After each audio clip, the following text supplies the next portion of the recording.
22장입니다. 여호수아 22장 1절을 읽어보도록 합니다.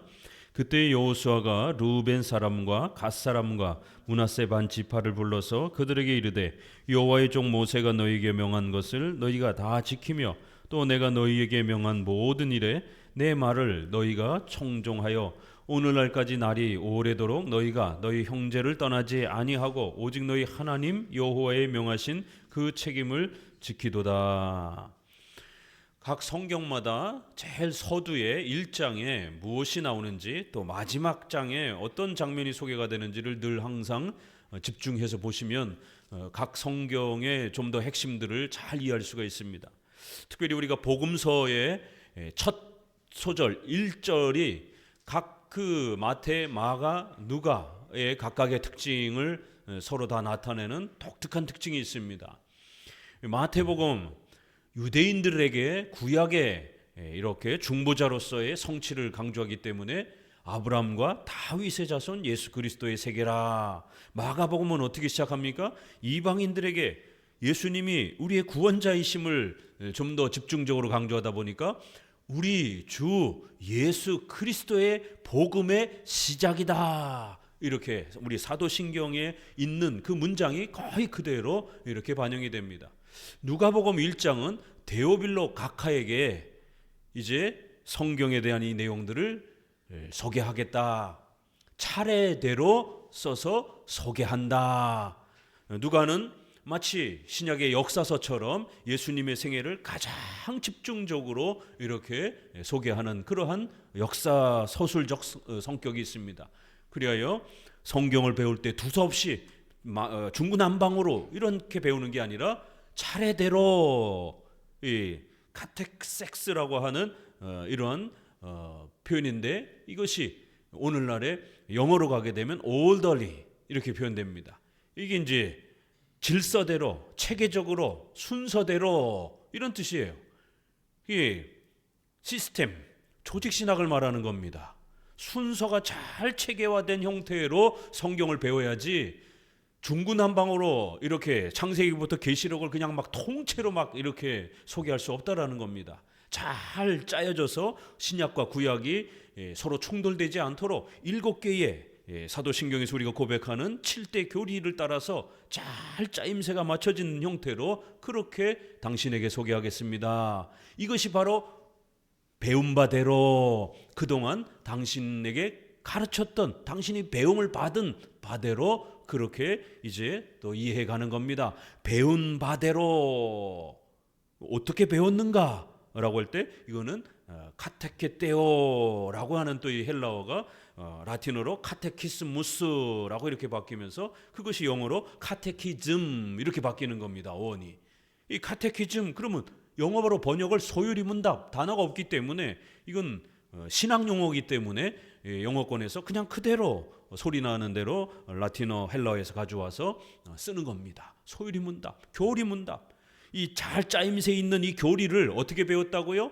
실론 하나만 해도 어마어마한 내용들이 있습니다. 그래서 그거를 문답 형태로 이렇게 묻고 답하고 묻고 답하는 교리를 요약해서 문답의 이러한 논리적 그러한 정연한 순서를 가지고 자녀들에게 세신자들에게 또 교회 직분자들에게 성경 전체를 정확하게 이해할 수 있는 조직신학적인 이러한 구조 그 다음에 그거를 문답 형태로 꾸준히 배워야만이 성경의 핵심 교리를 우리 것으로 삼을 수 있다는 겁니다.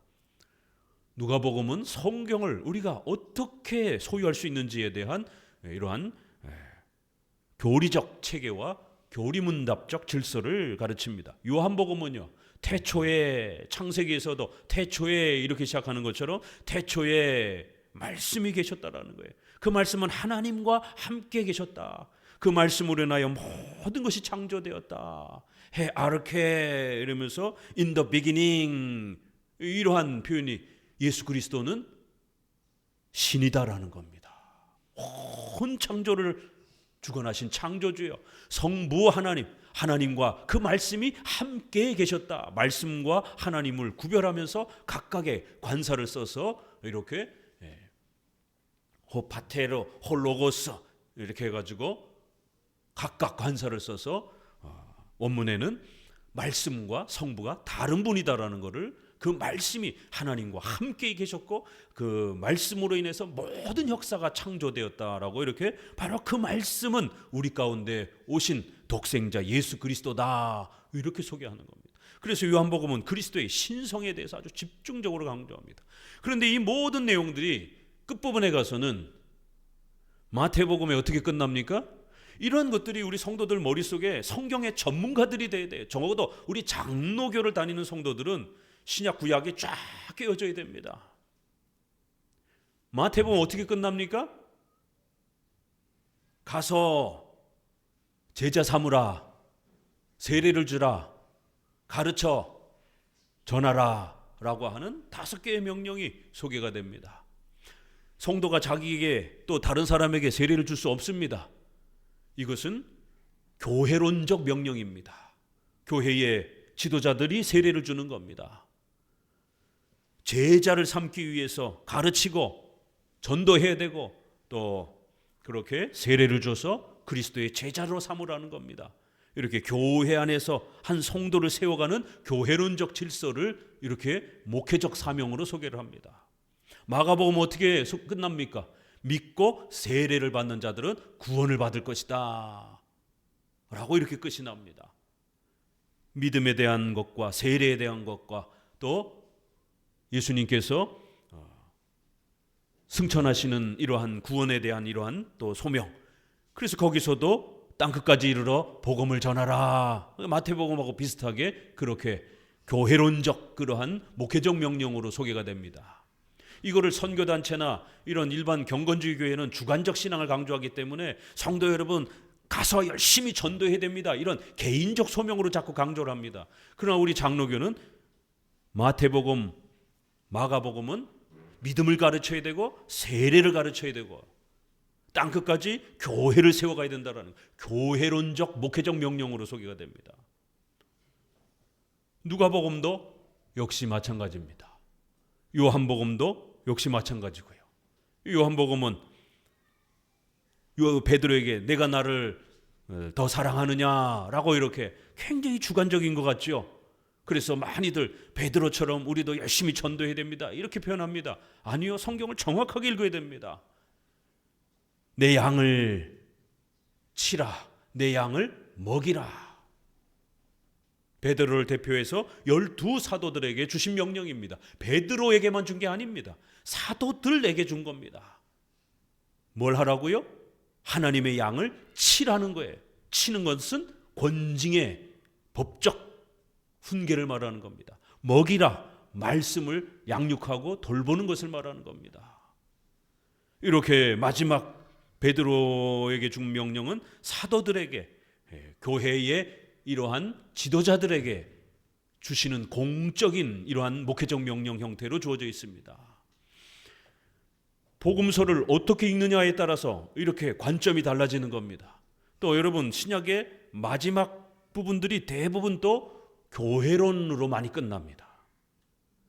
이 땅에 유형교회를 세우고 함께 하나님의 교회를 세워가는 거룩한 교회론적 사명에 목회자도 한 부분의 사역을 감당하는 거고 우리 성도들은 또 성도로서의 또 사명을 각각 감당하는 겁니다.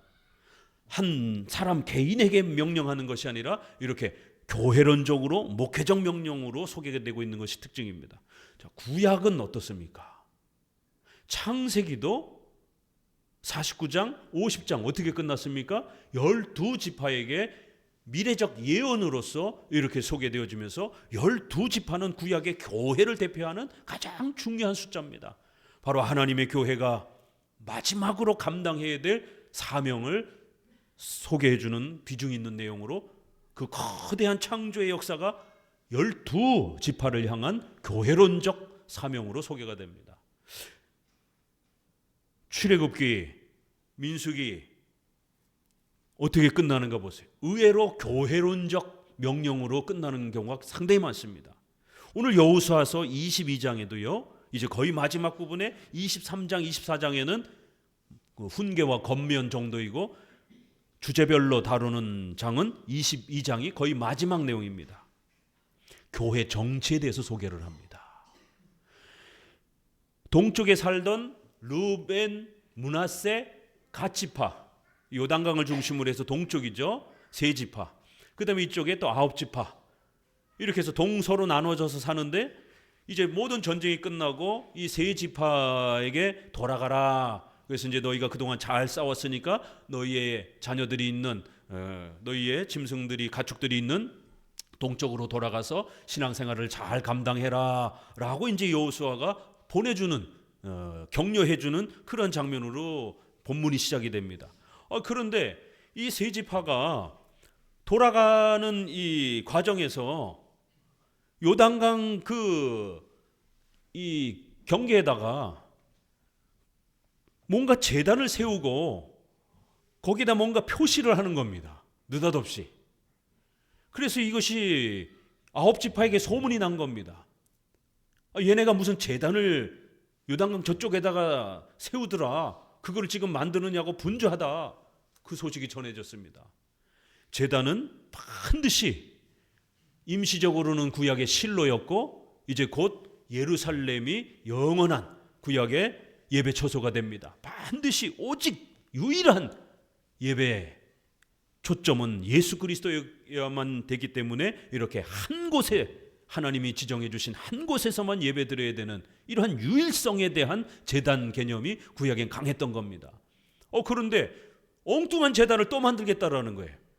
그러니까 예수 그리스도 외에도 하나님이 정해 주신 그 예배 처소 외에도 다른 형태를 통해서도 예배가 되어질 것처럼 다른 예배 처소를 만드는 것처럼 소문이 난 겁니다. 9지파가 이것들이 전쟁 끝나고 났더니만 타락했구만. 벌써 평안해졌더니만 이것들이 변질됐구나. 하나님이 정해주신 이제 실로의 성막이 있는 이 예배 처소를 무시하고 다른 제단을 만든다고? 이거는 신성모독이다. 9지파여 무장해라. 아무리 우리 일가 친척이라도 하나님을 무시하고 예배의 유일성, 중보자의 유일성을 모형적으로 가르치는 이 제단의 유일성을 훼손하는 죄악은 우리 이스라엘을 전체를 훼손하는 거기 때문에 신앙을 파괴하는 거기 때문에 아무리 일가 친척이라도 죽여야 된다라는 거예요. 그래서 다시 무장을 하고 전쟁을 돌입합니다. 22장은 세 지파와 9지파가 일촉즉발의 내란이 일어나기 직전에 이러한 심각한 상황을 소개하면서 여호수아서를 마감합니다. 아니 우리가 21장까지 땅 분배까지 다 마치고 12지파가 얼마나 목숨 걸고 서로 힘을 합쳐서 싸우고 이제 신앙도 잘 지키면서 모든 게 잘 마무리가 됐잖아요. 이렇게 잘 마무리가 됐는데 마지막 22장에 아니 이 두 그룹으로 나눠져 가지고 자칫 잘못하면 서로 싸우고 죽여서 이스라엘 백성이 전멸될 위기가 놓여지는 겁니다. 이 22장을 왜 하나님이 여호수아서의 마지막 사건으로 이벤트로 우리에게 소개하는가? 그럼 과연 우리는 이 22장을 통해서 오늘 우리들은 무엇을 배워야 되는가? 오늘 우리는 육체적으로 직접적으로 이스라엘의 가문은 아니잖아요. 그렇죠? 그러니까 세 지파가 누구며 또 그러면은 우리가 어느 지파에 속한 것이며 그러면은 이 12지파가 싸움을 해야 되는데 그럼 누구랑 싸울 것이며 문자적으로 직접적으로 적용할 수는 없습니다. 이미 이것은 구약에 다 사라졌기 때문에 이것은 구약에서 외적인 이러한 가나안 땅과 12지파의 형식을 가지고 성경의 핵심 교리를 가르치는 겁니다. 이러한 역사적 해석, 성경을 정확하게 앞뒤 문맥을 읽어내고 히브리 헬라어를 잘 문자적으로 문맥적으로 읽고 신구약의 역사적 배경을 잘 고려해서 핵심 교리를 찾아내는 겁니다. 그래서 핵심 그 교리를 찾고 그 교리는 신구약 모두에게 적용이 되는 겁니다. 그럼 이 22장에 9지파와 세 지파가 싸움이 일어난 이 역사적 배경을 잘 이해하셔야 되고 그랬을 때 이걸 어떻게 수습하는지도 문맥을 따라서 잘 보셔야 되고 그럼 이러한 12지파가 싸움이 일어난 겁니다. 그럼 이거는 어디로 넘어가요? 교회 안에 싸움이 번진 겁니다.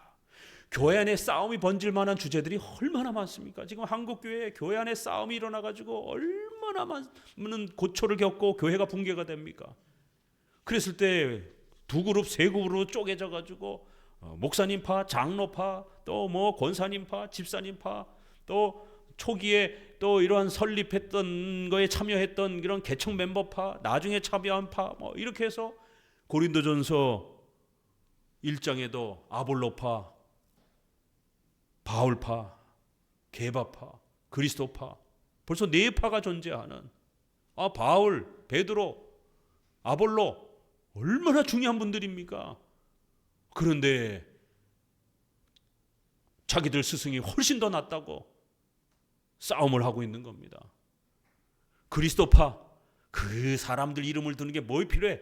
예수님 잘 믿는 신앙이 뜨거운, 이게 더 중요하다. 이건 그리스도파인 겁니다. 사도들 필요 없어, 뭐 이런 식의 또 이제 지나친 그리스도만 강조하면서 교회 질서를 무시하려고 하는, 바울과 베드로를 강조했던 사람들은 사도적 질서를 또 너무 강조했던 또 이제 이런 네 분파가 등장을 해서 누구한테 세례받는 게 더 능력 있나를 가지고 막 싸우잖아요. 고린도전서 후서는 꼭 기억하라고 그랬습니다. 전체 핵심 키워드는 교회 분쟁, 싸움.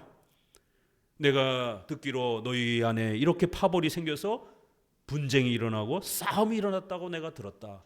그래서 급히 너희에게 편지를 보낸다.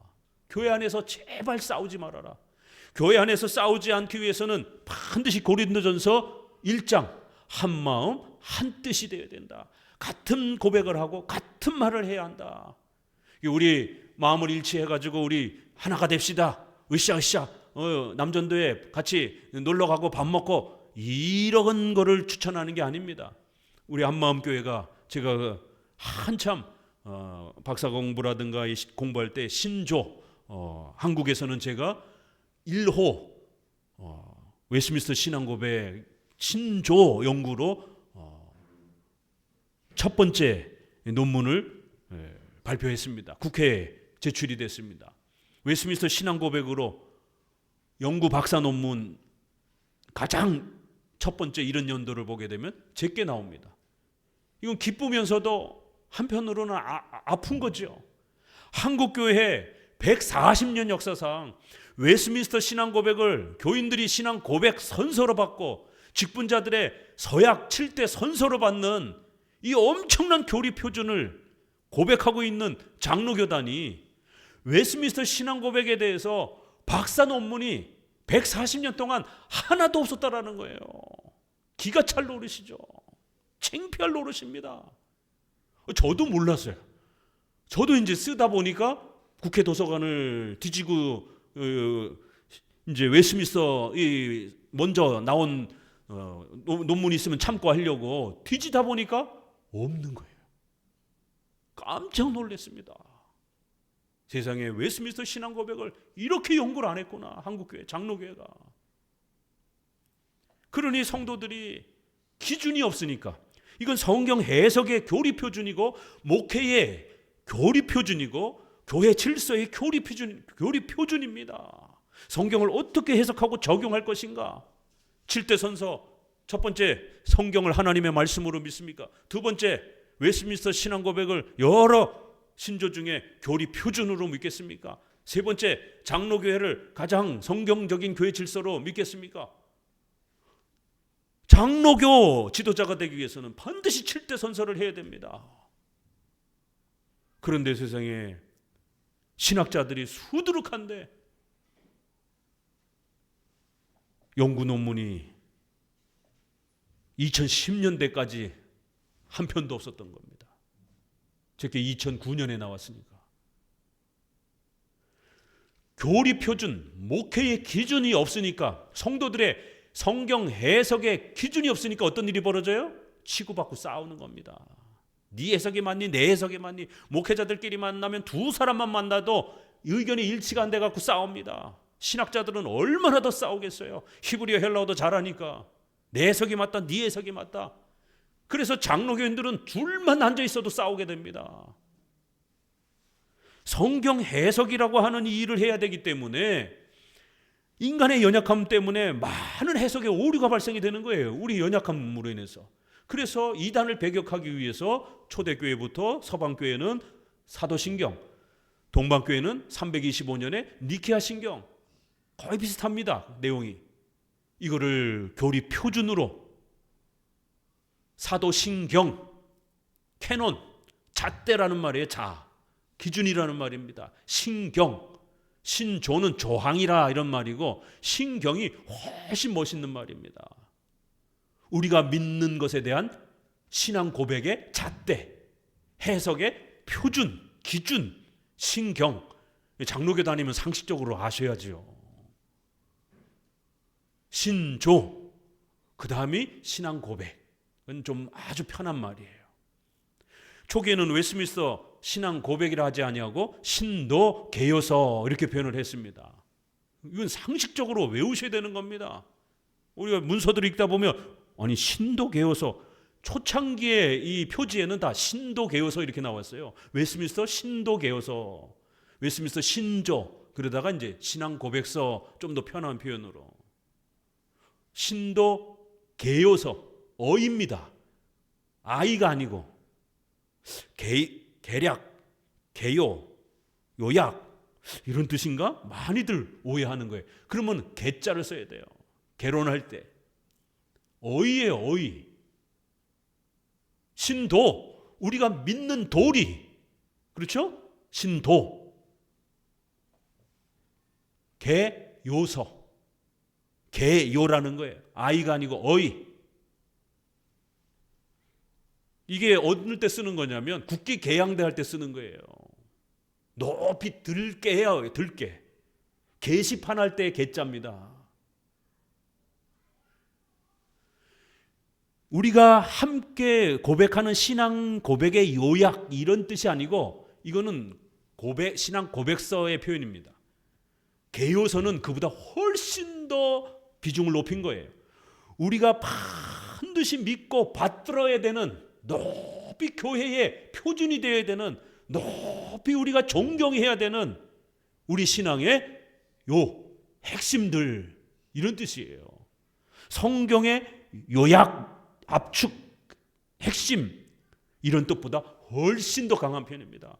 우리가 받들어 지켜야 되는, 가장 높이 받들어야 되는 그러한 핵심 교리들, 이런 표현입니다. 한문으로 우리 선조들이 성경의 핵심 교리를 그렇게 표현한 겁니다. 마음을. 교리 표준이란 그런 뜻을 갖고 있는 것이에요.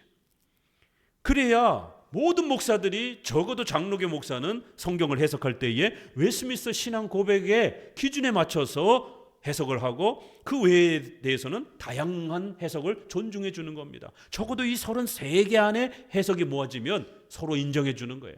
그러나 만약 33개 안에 해석이 통일되지 아니하면 장로교 목회자로서는 치리도 받을 수 있고 책망도 받을 수 있는 겁니다. 이게 기준이니까. 목회를 하고 예배를 하는데 자기 마음대로 은혜 받는다고 막 만들어가지고 막 예배드리고 막 교회를 운영해래요? 치리받습니다. 장로교를 하면서 침수를 행하고 이러면 치리받습니다.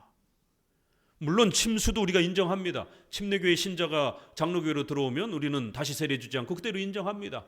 그러나 세례에는 3가지 방식이 있기 때문에 적어도 교리 표준의 헌법에서는 혼동이 있을 수 있으니까 약식 세례 형태로 법으로 그렇게 정해주는 겁니다. 이렇게 신앙의 교리의 고백, 그 다음에 교회의 정치, 그 다음에 예배. 예배에서는 어떻게 예배드려야 되는가? 시편 찬송을 언급하고 있습니다. 그런데 장로교인들이 시편 찬송을 하나도 몰라요. 우리 교회 헌법에 시편과 찬송가를 부를 것이며 이렇게 되어 있습니다. 찬송가만 기억을 하는 겁니다. 장로교인이 장로교 질서에 대해서 너무 무지한 겁니다. 왜요? 장로교 내용을 가르치질 않았기 때문에. 교회 안에서 이렇게 기준이 없으니까 신앙 고백의 교리의 기준, 예배의 기준, 교회의 운영과 통치의 기준이 없으니까 싸우게 되고 중구난방이 되고 무질서해지는 겁니다. 교회가 싸우고 분쟁이 일어날 때 반드시 하나의 교리에 대한 고백, 그 교리로부터 올바른 예배, 교회 정치의 질서, 한마음 한뜻이 되어, 그래서 한마음 교회입니다.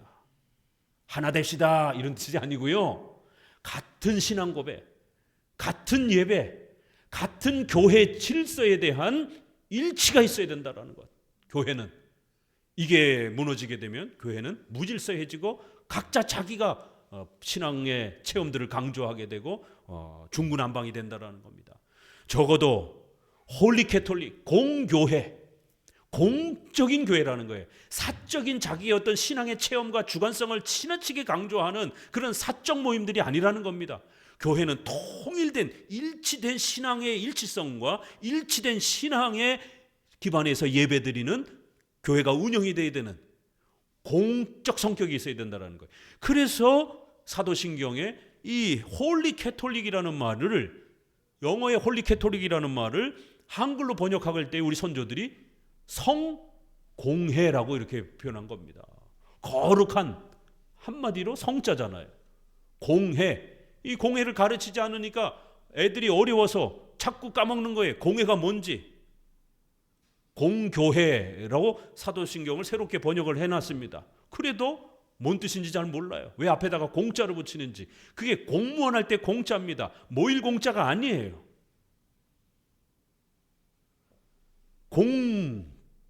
공무적인, 공적인 신분을 가진 공적인 그러한 질서를 유지하고 집행해야 되는 하나님의 나라의 백성들이라는 거예요. 사적인 것에 대한 반대말입니다. 하나님의 나라의 신분을 가진, 그래서 하나님의 나라를 건설해가는 공무원들과 같은 공적 신분으로 부름을 받은 백성들이라는 거예요. 이거를 우리 선조들이 한문으로 딱 한마디로 공무원 공자를 붙인 겁니다. 그리고 모일 회자를 쓴 겁니다. 그래서 공회, 다른 말로는 교회라는 말이 있죠, 그죠? 가르칠 교회예요. 뭘 가르쳐요? 성경을 가르치는 교회, 성경을 가르치기 위해서 모이는 것. 이것도 좋은 말이에요. 그렇지만 그거보다 훨씬 더 교회의 본질은 공무원 할 때 공자입니다. 홀리 캐톨릭. 이걸 잘 번역할 수 있는 것은 가르칠 교자가 아니에요. 공무원 할 때 공회, 공교회. 사적인 그러한 신앙, 사적인 설교, 사적인 예배, 사적인 그러한 모임으로 교회를 그렇게 사적인 단체로 끌고 가면 안 된다는 겁니다. 하나님의 택한 백성들의 모임. 그래서 무형교회적인 불가시적인 성격으로서도 거룩한 하나의 하나님의 백성들. 이 땅에서는 눈에 보이는 형태로 조직교회, 또 유형교회, 가시적인 형태로 모여서 함께 조직을 갖춰서 예배드리고 교회를 운영해가는 성도들의 신앙 공동체적 성질. 그래서 반드시 하나의 교리, 하나의 예배적 질서, 하나의 교회적 조직과 형태를 추구하라는 겁니다. 그래서 이 땅의 교회도 공교회라고 이렇게 웨스민스터 신앙고백이 표현하는 겁니다. 이제 우리가 다 같이 모이게 될, 천국에서 모이게 될 하나의 무형교회도 공교회, 하나님의 하나의 백성들이라는 거예요. 이 공이라는 말이 약간 어렵습니다. 우리말로 우주적인 교회, 보편적인 교회. 이 보편의 반대말이 뭐예요? 특수한 교회. 이렇게 생각하시면 되는 거예요. 그럼 이 왜 교회론의 본질을 이렇게 고백하는가? 공회라고, 홀리 캐톨릭을 사적인 모임으로 만들지 말라라는 거예요. 공적인, 하나님이 말씀을 통해서 유형교회 안에서 지켜야 되는 공무원처럼 철저하게 법과 규칙이 준수되어져야 되는 공적 모임이라는 겁니다. 그런 차원에서의 보이는 교회도 공교회라는 거예요. 공회라는 겁니다. 또 특수한 교회가 아니라는 겁니다. 장애인 교회, 연예인 교회, 이렇게 특수한 모임으로 모이면 안 된다는 겁니다. 모든 사람들이 보편적으로, 일반적으로 아이나 어른이나 다 함께 모일 수 있는 유형교회. 또 하늘나라에서는 이제 그렇게 택함받은 모든 백성들이 하나의 교회를 이룬다라는 거예요. 유대인이나 이방인이나 남자나 여자나 전부 다 하나의 하나님의 백성이 된다라는 거예요. 그래서 하나의 교회, 우주적 교회. 우주적 교회의 반대말은 뭐예요? 지구의 교회. 그런 뜻이죠. 이런 조그만한 지역적인 이런 공간이 아니라 우주적인 천국은, 하나님의 교회는 거대한, 우주적이라는 말은 좀 공간적인 의미를 담고 있는 거예요. 그렇죠? 하나의, 이거는 여러 개의 반대말인 거고, 그래서 그리스도의 몸은 하나라는 겁니다. 천국에서도 이 땅의 유형교회로서는 그렇게 전 세계 교인들이 다 모일 수 없으니까 유형교회로, 교단 형태로라도 하나의 질서와 신앙 고백과 예배의 모습을 갖추라는 거예요. 공적 모습을 갖추라는 겁니다. 여러 개로 쪼개지고 분파로 나눠지는 형태로 교회가 비춰져서는 안 된다라는 거예요. 그래서 이 땅의 유형교회도 홀리 캐톨릭, 공교회, 하나의 교회, 우주적 교회, 보편교회의 공교회적 성격을 띠라는 겁니다. 그러니까 우리 장로교 성도들은 절대로 개인의 주장 신앙을 너무 지나치게, 목회자도 그렇고 강조하고 개인주의적 신앙을, 개교회주의적 신앙을 보이면 안 됩니다. 우리는 공교회적, 공회적 신앙 자세를 갖추고 항상 함께, 항상 성도들을 돌보고, 우리는 그리스도 안에서 한 가족이라고 하는 성찬에서의 그 고백처럼, 또 우리 교단 노회에 소속되어 있는 여러 교회들이 함께 서로가 협력하고 돕는 하나의 그런 연합된 그리스도의 몸으로 그렇게 의식을 갖고 살으라는 거예요. 내 교회, 내 신앙, 이런 이기주의적인 이런 형태로 분리주의적인, 지나치게 개인의 자유와 개교회의 자유만 강조하는 독립파적인 이러한 자세를 갖추지 말라라는 겁니다. 이런 형태가 조합교회, 회중파교회 형태가 되는 겁니다. 침례교회, 개교회의 중심이잖아요. 회중파교회도 개교의 중심이고 절대로 남의 교회를 타치하지 못합니다. 교회가 그렇게 여러 개로 쪼개져 있는 것처럼 이렇게 보이면 안 된다는 겁니다. 구약의 교회의 12지파는 여러 몸으로 있었지만 반드시 하나의 일치된 교회의 연합성을, 하나님의 하나의 백성이라고 하는 이 강력한 하나됨을 유지해야 된다는 겁니다. 왜요? 천국에서는 모두가 다 하나님의 한 백성일 것이기 때문에. 그러나 이 땅에서는 그렇게 할 수가 없으니까 적어도 교단별로라도 그렇게 유형교회 형태로 하나됨을 유지하라는 겁니다. 그래서 우리는 공교회적 신앙관을 갖고 살아야 됩니다. 공교회적 교회관을 갖고 살아야 됩니다. 공교회적 대사회와 국가와 문화에 대한 자세를 갖춰야 됩니다. 그래서 한 교회가 저항하고 막 이럴 문제가 아니라 그 교단 전체가 함께 대사회에 대해서 저항의 목소리를 내는 겁니다. 또 구제와 이런 부분에 있어서 사도행전에처럼 예루살렘이 어려움에 기근에 처하니까 전체 교회가 함께 도와주고 함께 사는 거예요. 함께 살고 함께 죽는 공교회적 교회관을 갖추고 사셔야 됩니다. 이런 설교를 우리 장로교 목사님들은 많이 하는 겁니다. 그런데 지금은 교회가 크면 그냥 무조건 왕이에요. 목소리 크면 그냥 장땡입니다. 그냥. 그리고는 독립해서 나가버립니다. 그래서 우리가 민수기에서도 그렇고 또 이 구약에서 보게 되면 12지파가 쪼개져 나가려고 하는 것에 대해서 하나님이 얼마나 무섭게 징계하는가, 이걸 잘 보셔야 돼요. 소위 말해서 개개인의 신앙만 강조하고 개교회의 신앙만 강조하려고 하는 이런 분리주의적인 하나님의 공교회, 하나님의 이 공회에서 분리해 나가려고 하는 이러한 자세와 태도들을 아주 무섭게 책망합니다. 이 분리주의적인 태도, 독립파적인 태도, 회중파적인 태도, 경건주의적인 개인 중심의 신앙의 태도. 로마 카톨릭은 이거를 잘못 이해해서 이 집단 사제 조직 특권 계층으로 만들어버린 거죠. 그래서 이제 문제가 되는 겁니다. 성공회도 그렇고 성도들은 무시하고 사제들만 특권 의식을 갖는 이런 교권 개념으로 이 하나됨을 특수화시켜서 특권화시킨 겁니다. 그런데 오늘날 많은 경건주의 교회들, 경건주의 교회라고 하는 건 뭐냐면 장로교회를 뺀 나머지 교회들은, 교단들은 다 경건주의 교단입니다. 성결교, 감리교, 구세군, 오순절 다 대부분이. 총회라고 하는 조직은 갖추고는 있어요. 그들도 이렇게 전체 이 연합회 형태를 갖추고는 있죠. 그러나 우리 장로교처럼 이렇게 당회, 노회, 총회의 이러한 그 구조, 상회의 구조, 그 다음에 그 총회에서 함께 모여서 의논해서 결의한 교회법이 모든 교회의 법적인 구속력을 갖는 이러한 법적 치리권, 이러한 권한의 개념이 없습니다.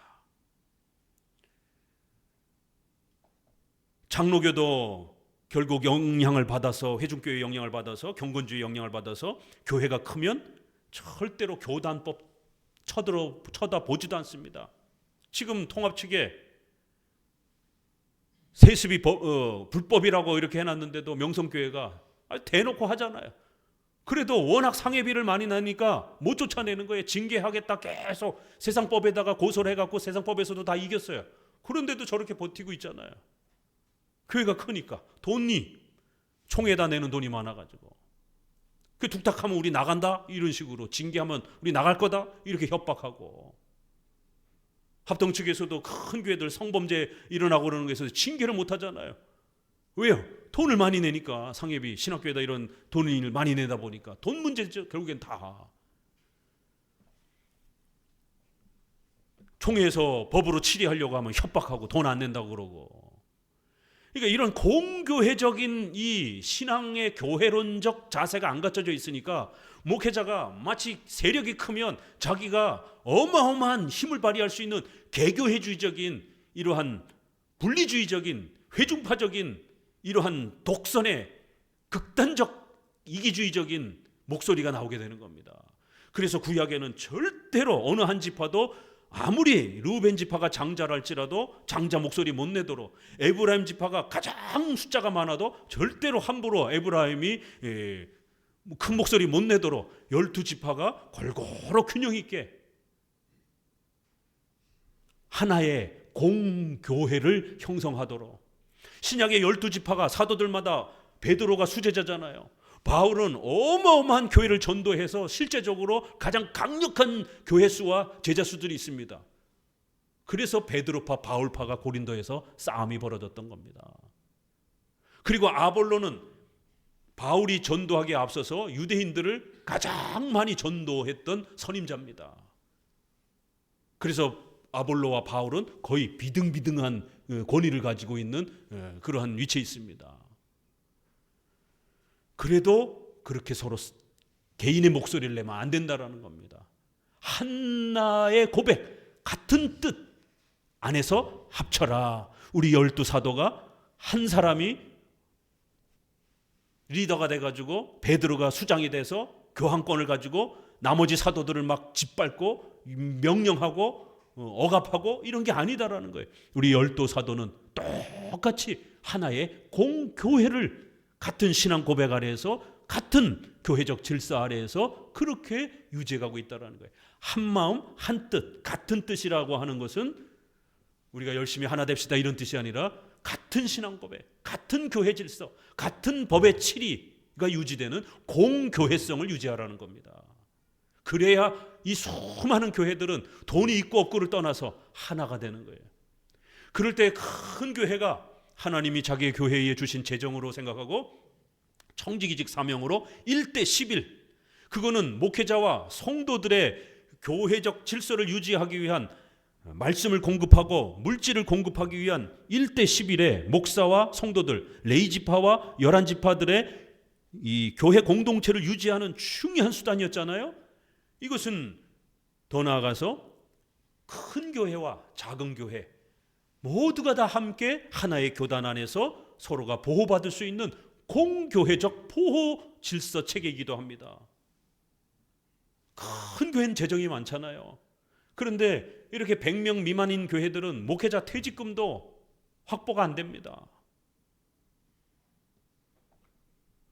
어느 목회자는 퇴직하면서 수십억을 죽을 때까지 또 생활비를 공급받는데, 시골 교회나 선교사님들은 자녀들이 먹여 살려야 되고 자녀들도 변변치 못하고 공부를 시키질 많이 못했으면 어떡합니까? 자녀들도 먹고 살기 바쁜데 목사님들이 대리 뛰어야 되고 파지 주워야 되는. 그래서 어떤 성도가 너무 속이 상해가지고 몇몇 분들하고 재정을 헌신을 해가지고 선교사님들만 돌아오셨을 때, 은퇴하고 돌아오셨을 때 숙소라도 제공하자. 집도 없는 겁니다. 그래서 재정을 헌금해가지고 저쪽 어딘가요?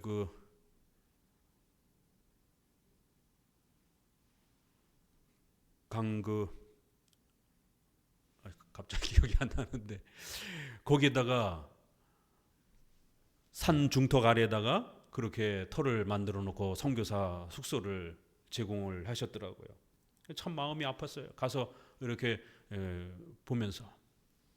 그래서 그분들이 재정이 계속 필요하다 보니까 이래서는 안 되겠다. 그래서 있는 재정이 이제 한정되니까. 그래서 그분들이 전국 교회에다가 도움을 요청하면서 옷이라든가 이런 물건들을, 중고 물건들을 받아가지고 그거를 이렇게 되파는 사업을 했습니다.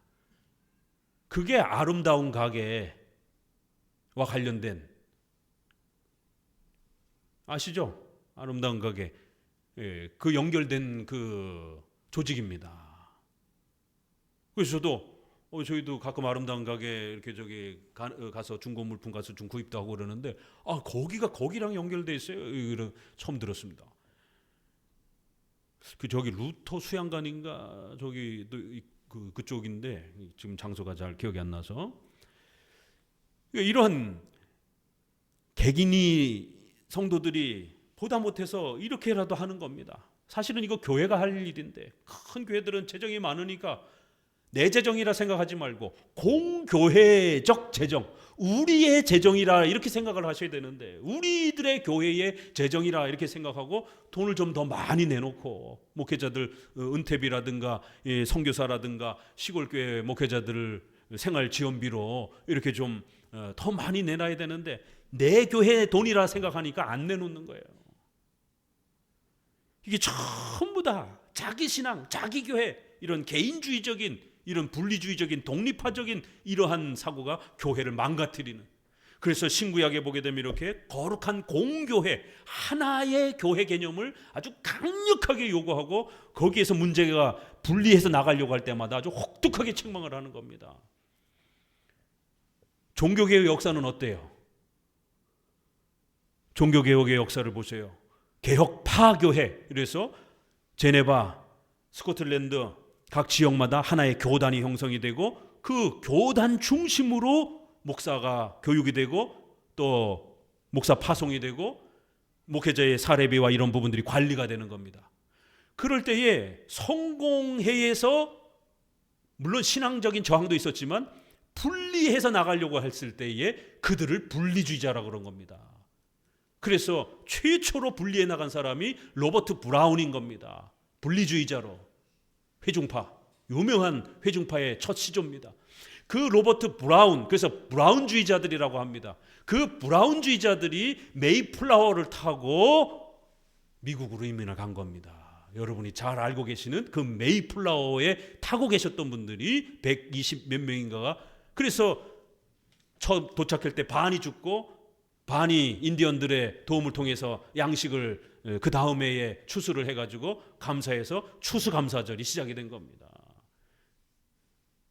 이 회중파, 이 성공회로부터 분리해서 나가는 전통적인 국교, 전통적인 기존의 그 교회의 구조에서 벗어나 버리는. 이 존 웨슬레조차도 성공회에서 벗어나기를 원치 않았습니다.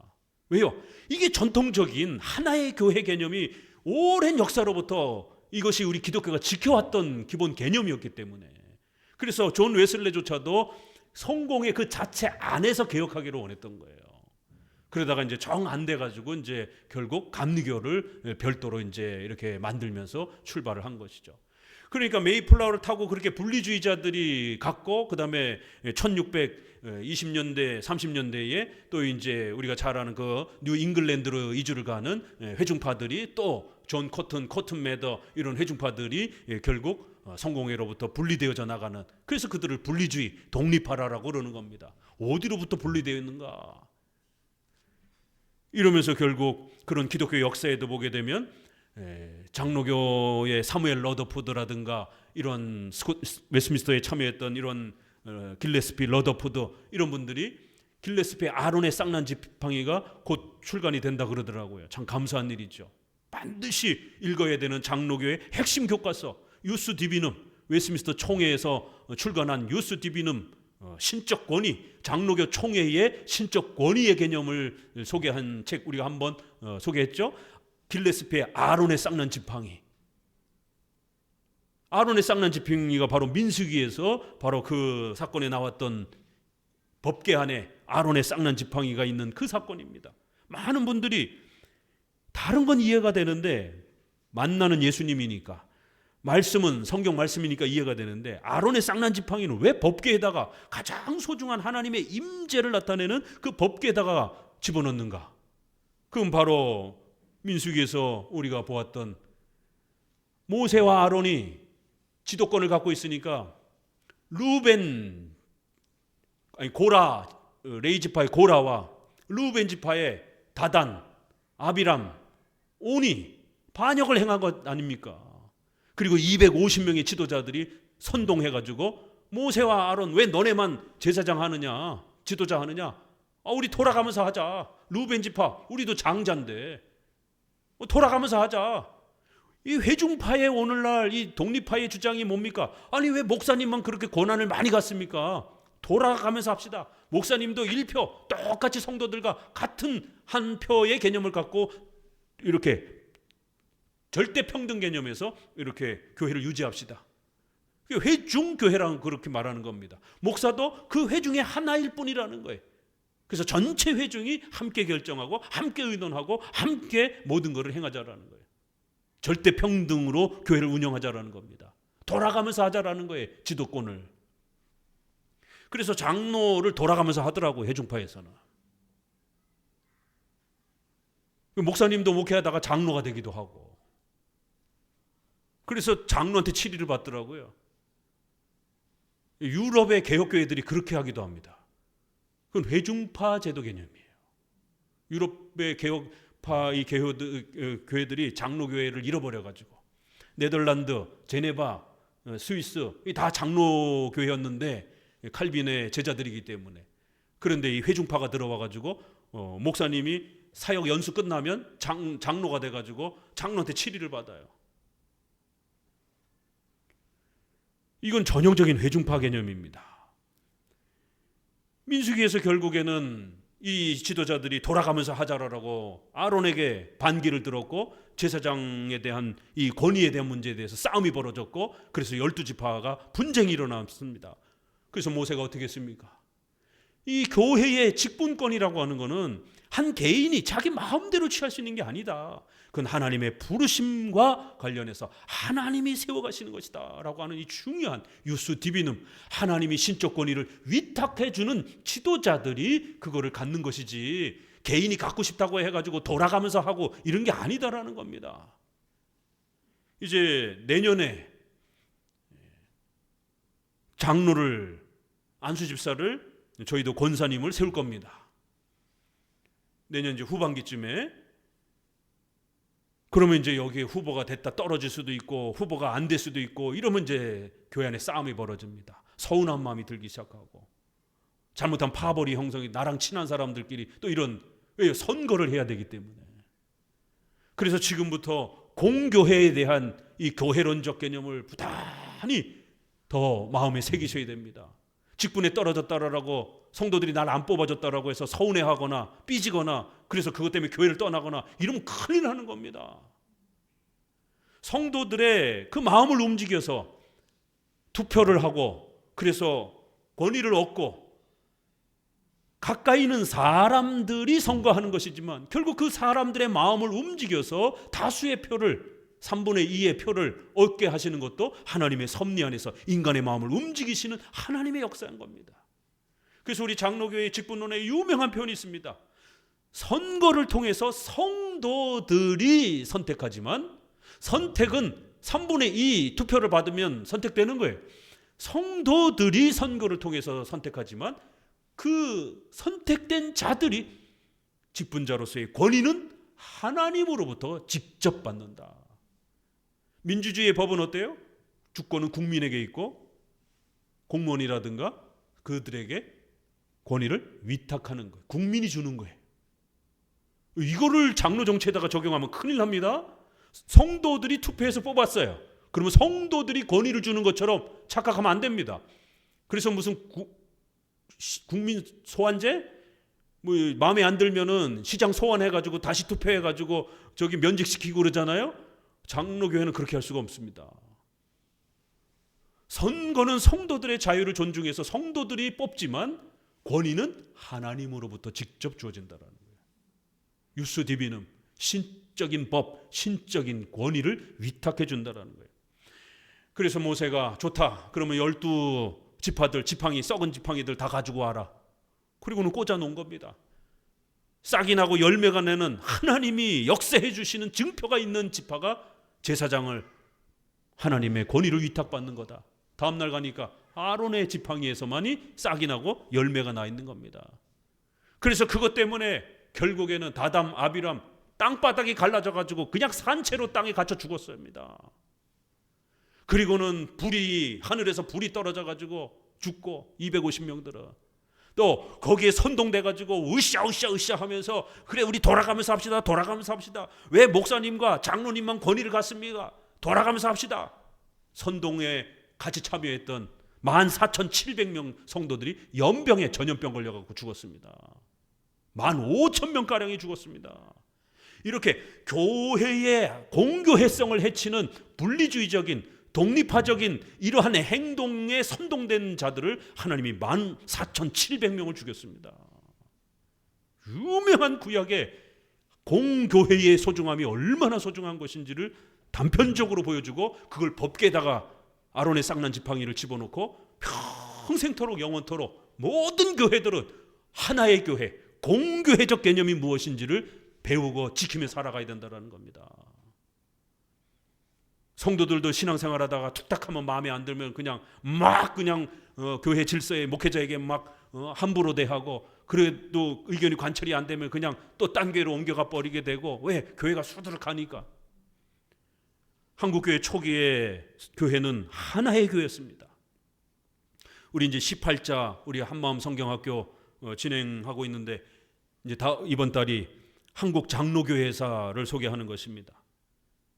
동노회 1907년에 하나의 노회밖에 없기 때문에 하나의 노회 거기서 목사 안수 받고 거기서 장로교회 소속이 되는 거예요. 어디 딴 교회를 갑니까? 못 갑니다. 교회에서 치리 받으면 절대로 다른 교회에서 안 받아줍니다. 하나의 교회이기 때문에 하나의 장로교단이기 때문에 이쪽 교회에서 치리 받고 책망 받았으면 저쪽 교회에서 절대로 안 받아줍니다. 그런데 요즘에는 목회자들이 이런 공교성의 개념이 없다 보니까 그쪽에서 치리받아서 괜찮아 우리 교회로 와라 얼마든지 환영해 줄게. 악을 조장하게 되는 성도들의 죄악을 조장하게 되는 그래서 성도들이 교회를 쇼핑하게 만드는 교회의 질서에 말씀에 순종하고 하나님의 말씀에 엎드리는 훈련을 시키는 게 아니라 내 입맛에 맞는 교회를 입맛 따라 고르고 신앙생활을 하는 개교회주의적인 개인주의적인 이러한 욕심을 극단으로 치닫게 만든 겁니다. 22장 여호수아서 가나안 땅을 다 차지하고 나서 이렇게 마지막 내용이 교회 분쟁에 대한 12지파가 싸움이 벌어져서 자칫 잘못하면 내전이 벌어질 수 있는 이 위험한 상황을 마지막 장면으로 이렇게 우리에게 소개하는 데 있어서 왜 구약의 많은 성경들이 교회론으로 끝나는가? 신약의 많은 성경들이 왜 교회론으로 끝나는가? 고린도 전후서는 아예 통째로 그냥 교회 분쟁과 관련된 교회론 이야기를 담고 있고 디모데 전후서 디도서는 아예 목회 서신이라고 할 정도로 그렇게 온통 다 모든 주제들이 다 교회론으로 포커스를 맞춰져 있고요. 또 복음서들도 모든 내용들이 다 교회론으로 끝나고 있고 이 땅에서는 우리가 유형교회에 속해서 교회 생활을 해야 되잖아요. 그렇기 때문에 성도들이 어떻게 교회 생활을 하고 어떻게 하나님의 나라를 이 땅에서 우리가 지켜가고 또 함께 건설하면서 장차 올 우리의 미래의 영원한 하나님의 나라를 또 바라보면서 살아갈 것인가, 이러한 자세를 이 땅의 공교의 개념으로 가르치는 것입니다. 자, 이제 조금 더 볼까요? 어떻게 이제 진행이 되는가? 5절, 6절을 한번 봅시다. 크게 삼가 여호와의 종 모세가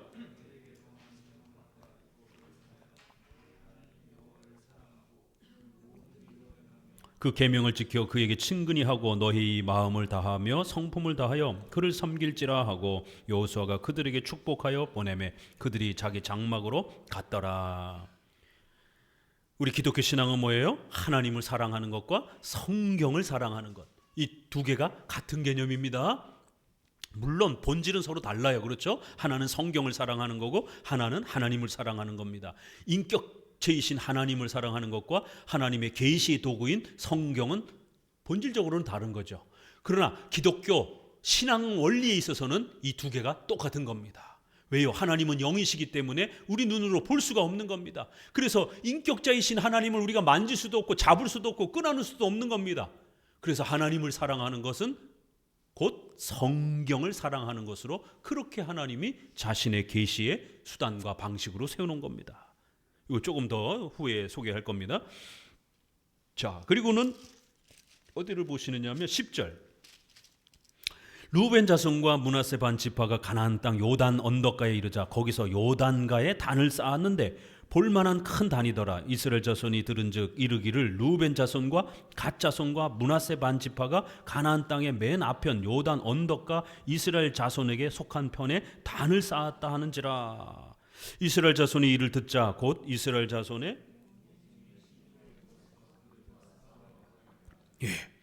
싸움이 벌어진 거예요. 왜요? 이거는 이스라엘의 신앙의 근간을 흔들 수 있는 위험한 또 다른 제단을 만드는 일이었기 때문에 싸움을 해서라도 없애려고 했던 겁니다. 자, 그러자 비느하스를 제사장 비느하스를 보냅니다. 대표로. 그리고 14절에 각 지파에서 한 방백씩 10방백을 그와 함께 하니 그들이 두령들이었더라. 이스라엘 백성들이 어떻게 한다고요? 전체가 다 간 게 아니에요. 전체가 의논한 게 아닙니다. 대표단이 파송되는 걸 보세요. 장로 정치의 중요한 원리들이 여기 다 녹아 있습니다. 대표를 선정해서 이 분쟁을 어떻게 해결할지에 대해서 신속히 가서 조사하고 알아보도록 전쟁을 치르기 전에 알아보라는 거예요. 16절 여호와의 온 회중이 말하기를 너희가 어찌하여 이스라엘 하나님께 범죄하여 오늘날 여호와를 쫓는 데서 떠나서 자기를 위하여 단을 쌓아 여호와를 거역하고자 하느냐. 16절 보세요. 어떻게 표현되어 있는가. 자기를 위하여 너희를 위하여 개인적인 그러한 신앙에 곤두박질 치려고 하느냐. 공교회적 신앙의 연합체에서 벗어나서 자기를 위하여 자기 개인의 신앙만을 위하여 자기 개인의 교회만을 위하여 이런 분리주의적인 독립화적인 행동을 하려고 하느냐. 이건 굉장히 위험한 일이라는 거예요. 17절에 부올의 죄악으로 인하여 여호와의 회중이 재앙이 내렸다. 오늘날까지 그 죄에서 우리가 정결함을 얻지 못했다. 바알 부올 사건, 이 발람 선지자가 유혹했던 그 사건이잖아요. 여기서도 수만 명이 죽었습니다. 또 20절 세라의 아들 아간이 바친 물건에 대하여 범죄함으로 이스라엘 온 회중의 진노가 임하지 아니하였었느냐. 그 죄악으로 망한 자가 그 사람뿐이 아니었느니라. 아간의 범죄 때문에 이스라엘 백성들이 엄청나게 죽었습니다. 그렇죠? 그런데 여기 표현하는 걸 보세요. 18절에도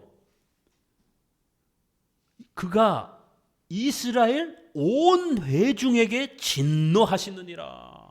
아니 죄만 범한 사람을 책망하셔야지 왜 이스라엘 온 회중을 하나님이 진노하시냔 말이에요. 심판하시냔 말이에요. 아간 같은 경우도 보세요. 20절에 이스라엘 온 회중에 진노가 임하였다. 죄악으로 망한 자가 그 한 사람뿐만이 아니라는 거예요. 여러 사람이 피해를 입었다라는 겁니다. 왜요? 이스라엘 공동체는 공교회이기 때문에, 하나의 교회이기 때문에 한 사람이 범죄하게 되니까 전체가 벌을 받는 겁니다. 이스라엘 온 회중이 벌을 받았다라는 겁니다. 이렇게 쓰는 단어도 의도적으로 이스라엘 온 회중이 벌을 받았다. 너희가 만약 잘못하면 너희 세 지파가 이렇게 다른 제단을 또 만들게 되면 하나님 앞에 우리가 벌 받아서 우리 전체가 벌 받는 공교회적 심판이 임한다. 살아도 같이 살아야 되고 벌을 받아도 같이 벌을 받는 거다. 우리는 공교회적 신앙 공동체이기 때문에 그렇다라는 거예요. 그러자 이제 23절에 세 지파가 깜짝 놀란 거예요. 아니 왜냐면 9지파의 대표들이 전쟁 직전에 찾아왔으니까 죽이려고 얘네들을. 그래서 이 세 지파가 깜짝 놀래가지고 변명을 하는 겁니다. 23절에 우리가 단을 쌓는 것이 돌이켜 여호와를 쫓지 아니하려 함이거나 혹시 그 위에 번제나 소제를 드리려 함이거나 혹시 화목 제물을 드리려 함이거든 여호와는 친히 벌하시옵소서. 우리는 절대로 제사를 드리려고 이 제단 만든 게 아니라는 거예요. 24절 우리가 목적이 있어서 주의하고 이같이 하였노라. 곧 생각하기를 후일에 너희 자손이 우리 자손에게 말하여 이르기를 너희가 이스라엘 하나님 여호와와 무슨 상관이 있느냐. 너희 루벤 자손 갓 자손나 여호와께서 우리와 너희 사이에 요단으로 경계를 삼으셨나니 너희는 여호와께 분의가 없느니라 하여 너희 자손이 우리 자손으로 여호와 경외하기를 그치게 할까 하여. 우리가 말하기를 우리가 이제 한 단 쌓기를 예비하자 하였노니 이는 번제를 위함도 아니요 다른 제사를 위함도 아니니라. 요단강이 이렇게 강이 이렇게 끼어 있다 보니까 예루살렘 가서 예배를 드려야 되는데 장차 한 곳에 가서 예배를 드려야 되는데 이분 세 지파는 그걸 걱정한 거예요. 강이 이렇게 끼어 있다 보니까 강을 따라서 옛날에는 많이 이렇게 국가가 나뉘다 보니까 이거 후손들이 12지파가 같은 지파인 줄 모르고 그러니까 이 세 지파도 고민하고 있던 게 뭡니까? 공교회성에 대해서 고민하고 있었던 겁니다. 오래도록 세월이 지나면 혹시라도 이 9지파가 강 건너 있는 세 지파를 야 너네 우리 지파 아니야. 우리 예배 처소에 예배 드리러 오지 마. 이럴까 봐 걱정을 한 겁니다. 그래서 징표를 하나 세우고자 한 거라는 거예요. 절대 제단을 만든 게 아니라는 겁니다. 제사 제단이 아니라 징표. 우리와 너희가 같은 하나의 신앙 공동체라는 것을 이 표지를 통해서 너희 9지파가 잊어먹지 말라고 세우려고 했다라는 거예요. 의도는 좋았어요. 그렇죠? 뭘 잘못한 거죠? 이렇게 중요한 일이었으면 의논을 해야죠.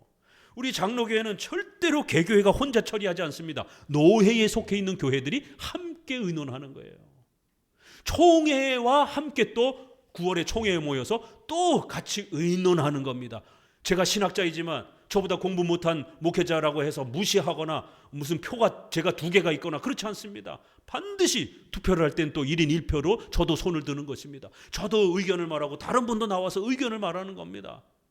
작년에도 제가 원하는 그 의견이 관철되지 못했어요. 왜요? 아직 다른 많은 목회자들이 이런 신학적 중요성을 이해하지 못하다 보니까 그냥 부결이 됐습니다.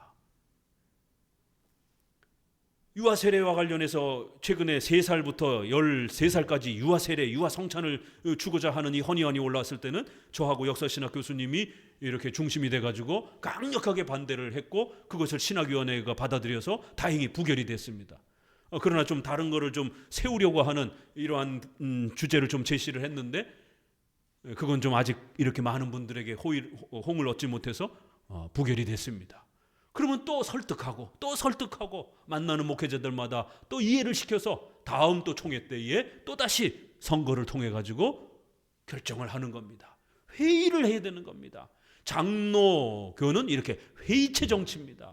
그러니까 얼마나 민주적이고 얼마나 또 서로의 또 자유를 존중합니까? 그러나 자유가 너무 개별적으로 개교회적으로 또 너무 극단적으로 가게 되면 무질서가 되는 거예요. 또 이 권위를 분명히 대표자들에게 줘야 되지만 너무 특정한 그런 집단에게만 독립적으로 고립적으로 이렇게 줘버리게 되면 타락하게 되는 교권주의가 되기 때문에 또 그것도 위험한 겁니다. 그래서 우리 장로 정치는 대표자들에게 권위를 주면서도 그 대표자들이 함께 협의하고 서로 논의하고 그리고 나서 그 결정 총회의 법을 반드시 개교회의 또 동의를 얻고 지금 합동 측에서 작년에 여성 강도권 총회에서 통과가 됐잖아요. 그렇다고 해서 법으로 되는 게 아닙니다. 반드시 개교회의 투표를 받아야 돼요. 그래서 노회의 수의 절차, 선거 절차를 받아야 됩니다. 그러면 개교회 장로님들이 성도들의 의견을 모아가지고 노회에 가서 투표를 해야 됩니다. 그래서 전체 노회의 3분의 2 결정이 나야 그때서 이제 법으로 통과가 되는 겁니다. 반만 통과가 된 거예요. 이렇게 장로교회는 회의를 거치기 때문에 대단히 느리고 천천히 의사결정이 됩니다. 어떨 땐 되게 답답해요. 그래도 성경 해석을 통해서 올바른 성경 해석이 무엇인지를 성도들의 의견을 전부 모아서 개교회 목사와 장로가 그거를 가지고 가는 거고, 그래서 또 그 대표들이 모여서 또 논의를 하는 거고, 또 그 노회들이 모여서 총회에 모여서 또 논의를 해서 성경 해석의 실수를 줄이려고 하는 겁니다. 그리고 개교회의 각각의 의견을 더 많이 또 수립해 주려고 하는 것이, 이렇게 회의체 정치입니다. 회의를 했어야죠. 아니, 자기네 세 지파끼리만 의논을 하고는 그냥 덜커덕 그거를 만들게 되면 저쪽 9지파가 봤을 때는 아무런 통보도 없었으니까 오해할 만하잖아요. 장로교 총회에서도 이쪽 노회와 이쪽 노회가 서로 의논을 하고 서로 소식을 전하고, 이런 회의체의 서로의 논의의 이 질서가 굉장히 중요한 겁니다. 그래서 27절에도 증거가 되게 할 뿐이었더라. 또 28절에도 증거만 되게 할 뿐이었더라. 자, 30절부터 이제 새로운 장면이 나옵니다. 제사장 비느하스와 그와 함께한 회중의 방백 곧 이스라엘 1000만인의 두령들이 르우벤 자손과 갓 자손과 므낫세 자손의 말을 듣고 좋게 여긴지라. 이제 대표들이 들어보니까, 아하, 너네들이 제사를 드리려고 제단을 만들려고 했던 게 아니구나. 너희들 후손들이 혹시라도 예배에서 제외될까 봐 우리는 하나의 공교회라고 하는, 12지파는 하나의 신앙 공동체라고 하는 증표를 만들어 주려고 했구나. 그런 정도의 증표라면 그건 얼마든지 우리도 허락할 수 있다. 오케이, 괜찮아. 싸움이 중단이 된 거예요. 만약 이 회의 안 했으면 친인척끼리 싸우고 죽이는 내란이 벌어질 수 있었습니다. 교회가 회의체 정치가 잘 유지되지 않으면 교회는 사분오열됩니다. 그래서 오케이. 그 다음에 31절 같이 읽어봅니다. 제사장 엘라살의 아들 비느하스가 르우벤 자손과 우리 중에 계신 줄을 아노니 이는 너희가 이 죄를 여호와께 범죄 아니하려 했습니다. 너희가 이제 이스라엘 자손을 여호와의 손에서 건져냈으니라 하고, 제사장 엘라살의 아들 방백들이 르우벤 자손과 갓 자손을 떠나 길르앗 땅에서 가나안 땅에 돌아와 이스라엘 자손에게 이르러 회보하매 그 일이 이스라엘 자손을 즐겁게 한지라. 회보, 소식을 보고했다라는 거예요. 대표들이 가서 합의를 했고, 그 합의는 목회자들 장로들끼리 단독으로 처리하면 안 됩니다. 반드시 개교회에 와서 회중들에게, 성도들에게 보고해야 되는 거예요. 로마 교회는 보고하지 않아요. 사제들끼리 지들끼리 다 결정을 하고 절대 권력을 휘두릅니다. 성도들에게 어떤 것도 보고하지 않습니다. 그러나 우리 장로교회는 반드시 성도들에게 보고하고 성도들이 거기에 대해서 동의하고 찬성할 수 있도록, 만약 성도들 전체가 반대한다라면 그 반대 목소리를 다시 또 노회와 총회에 전달해야 되는 겁니다. 이렇게 대표권과 성도의 자유권이 아주 절묘하게 조화를 이루는 것이 장로교 정치. 이 장로교의 핵심 원리가 여기 다 들어있는 겁니다. 이것이 사도행전 15장에 보게 되면 할례 문제 때문에 이제 여러 지역교회들이 싸움과 분쟁이 일어났잖아요. 거기서도 똑같습니다. 그래서 바울과 바나바가 안디옥 교회에서 대표가 돼서 파송을 받고, 그래서 예루살렘에 와가지고 예루살렘의 대표들이, 사도들이 회의를 했더라, 이렇게 나오는 겁니다. 성도들이 전체가 모여서 돌아가면서 한 게 아닙니다. 돌아가면서 그 권위를 가진 게 아니에요. 사도와 장로들이 회의를 했다. 그리고는 이제 베드로가 대표가 먼저 돼서 말을 하고, 또 사도 요한도 말을 하고, 내 생각은 이렇다. 이방인들에게 이 할례를 어떻게 해야 될 것인가. 그래서 베드로는 고넬료 이야기도 하고, 또 요한은 또 요한대로 얘기를 하고, 이렇게 모두가 함께 회의를 한 다음에 4가지 최종 결정을 내린 겁니다. 적어도 유대인과 이방인들이 이 부분에 대해서는 우리가 주의합시다. 먹는 문제, 우상에 바쳐진 음식, 간음하면서 바쳐졌던 음식, 피채 먹는 음식, 또 하나 뭐죠? 이렇게 4개 정도의 음식 정도만 조심하라는 것. 그 외에는 얼마든지 이방인들에게 자유를 허락한다. 이렇게 해서 4개의 총회법을, 예루살렘 총회법을 확정한 다음에 그것을 바울과 실라가 전체 다른 또 교회에 전달해 주는, 그래서 교회가 든든히 세워져 갔더라. 그랬을 때 총회의 결의를 성령과 우리가 결정했다, 이렇게 표현을 합니다.